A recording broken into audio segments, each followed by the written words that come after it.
Hello friends, welcome to mindfully C plus plus tutorials. आज अपने इस ट्यूटोरियल में हम Boolean and void data types के बारे में पढ़ेंगे। सबसे पहले हम जानेंगे बूलियन डाटा टाइप के बारे में। Boolean variables only have two possible values, यानी कि जो भी बूलियन वेरिएबल्स होते हैं वो दो तरह की वैल्यू ले सकते हैं, either true and false. True means 1 and false represent 0।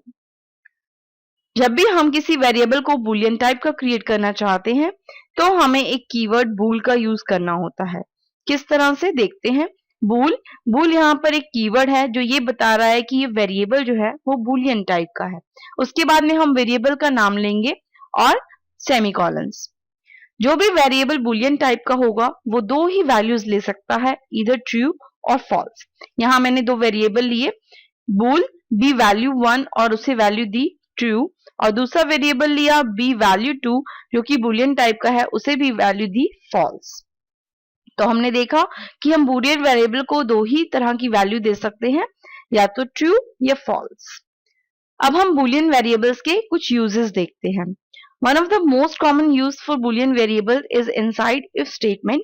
अगर आप प्रोग्रामिंग लैंग्वेज के बिगिनर्स हैं और आप इफ स्टेटमेंट के बारे में इतना नहीं जानते तो सिर्फ आप इसका बेसिक कॉन्सेप्ट जान लें। इफ स्टेटमेंट में हमें एक कंडीशन देनी होती है, अगर वो कंडीशन ट्रू होती है तो वो 1 वैल्यू रिटर्न करती है, यानी कि कंडीशन ट्रू या फिर कंडीशन फॉल्स, डिपेंड करता है कि कंडीशन किस तरह से है, वो ट्रू है या फॉल्स। तो वो जो कंडीशन वेरिएबल है वो दो ही तरह की वैल्यू ले सकता है, इधर ट्रू और फॉल्स। वैल्यू को रिटर्न करने के लिए हम वहां पर बूलियन वेरिएबल्स का यूज करते हैं इफ स्टेटमेंट में। Boolean variables are also useful as the return values for functions that check whether something is true or not. अब बात आती है कि फंक्शंस क्या होते हैं।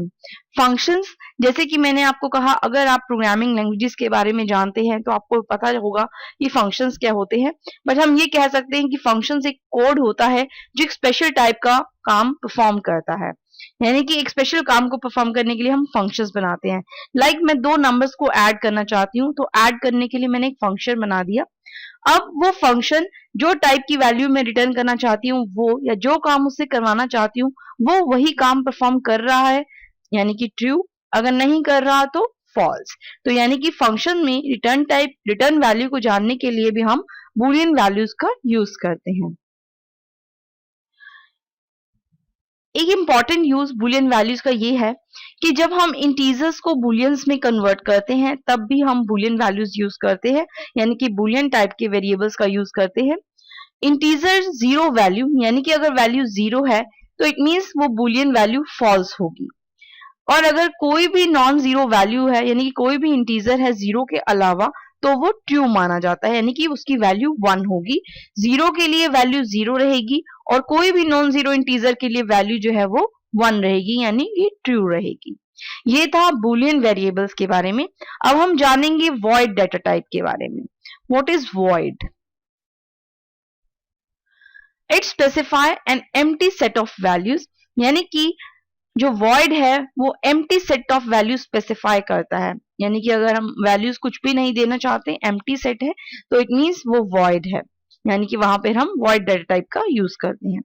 To specify the return type of a function when it is not returning any value, यानी कि अगर फंक्शन किसी भी टाइप की वैल्यू रिटर्न नहीं करता तो हम फंक्शन का रिटर्न टाइप जो है वो भी वॉइड डिक्लेयर कर सकते हैं। लास्ट में आता है to indicate empty argument list to a function.